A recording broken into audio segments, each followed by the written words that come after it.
তারা এসেছিলেন আমার কাছে। আমি তাদের আশ্বস্ত করবার চেষ্টা করেছি যে যোগ্য যারা প্রার্থী তাদের পাশে অবশ্যই কমিশন থাকবে। আমরা চেষ্টা করব মহামান্য সুপ্রিম কোর্টকে এটা আশ্বস্ত করতে যে এই তালিকা থেকে যোগ্য অযোগ্য বিভাজন করা সম্ভব। আমরা যেমন অযোগ্যদের একটা তালিকা দিয়েছিলাম, তেমনি ওই বিতর্কিতদের তালিকা আমরা অনারেবল সুপ্রিম কোর্টের কাছেও তুলে ধরব। তাদের ব্যাপারে এখনো পর্যন্ত কোনো অভিযোগ নেই, সে ব্যাপারেও আমরা একটা পরিসংখ্যান অবশ্যই দেব। যারা কোনো দোষী নন বা যাদের টেন্টেড হিসাবে চিহ্নিত করা যাচ্ছে না, আমরা অবশ্যই তাদের পাশে থাকছি। যোগ্য অযোগ্যদের মধ্যে বিভাজন করা সম্ভব। যারা যোগ্য তাদের পাশে এসএসসির চেয়ারম্যান রয়েছেন এবং সুপ্রিম কোর্টকে জানিয়ে দিবেন যে কারা যোগ্য আর কারা অযোগ্য। সুতরাং সুপ্রিম কোর্টে হয়তো একটা ভালো রায় আসতে পারে।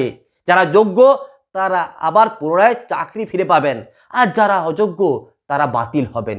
তাদেরকে 12% সুদের হারে পুরো বেতনটা ফেরত দিতে হবে।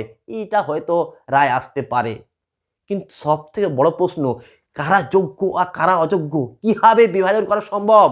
ওএমআর সিটটাই নেই, মিরার কপি নেই, তাহলে কিভাবে এসএসসির চেয়ারম্যান বলছেন যে আমরা যোগ্য অযোগ্যদের মধ্যে বিভাজন করতে পারবো? এটা সব থেকে বড় প্রশ্ন। আর আপনারা সকলেই জানেন যে 17 ধরনের বিয়ে নিয়ম হয়েছে এসএসসির এই নিয়োগে। 17 ধরনের বিয়ে নিয়ম হয়েছে। যেখানে 17 ধরনের বিয়ে নিয়ম হয় এবং 17 ধরনের বিয়ে নিয়মের মাধ্যমে নিয়োগ হয়, সেখানে কে যোগ্য কে অযোগ্য কি করে এই এসএসসি চেয়ারম্যান বিভাজন করবেন? বিভাজন করা কিন্তু খুবই কষ্টকর।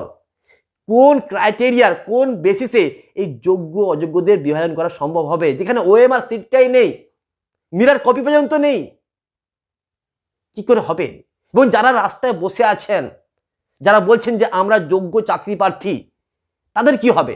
বন্ধুরা, আপনাদের কি মনে হয় এসএসসির চেয়ারম্যান যে বলছেন যে যোগ্য অযোগ্যদের মধ্যে বিভাজন করা সম্ভব, এবং এসএসসির চেয়ারম্যান এই যোগ্য অযোগ্যদের মধ্যে বিভাজন করে যে লিস্টটা পাঠাবেন সুপ্রিম কোর্টে, সুপ্রিম কোর্ট কি আদৌ এসএসসির এই লিস্টটাকে মান্যতা দিবে?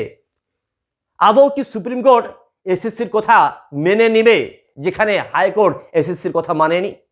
যেখানে হাইকোর্ট এসএসসির সমস্ত দলিলকে নাস্তা নাবুদ করে দিয়ে পুরো প্যানেলটাকে বাতিল করে দিয়েছে, সেখানে সুপ্রিম কোর্ট কি এই এসএসসি যে কথাটা বলছে যে তার যোগ্য অযোগ্যদের মধ্যে বিভাজন করে একটা লিস্ট পাঠিয়ে দিবে, সেই লিস্টটাকে আদৌ কি মানবে সুপ্রিম কোর্ট?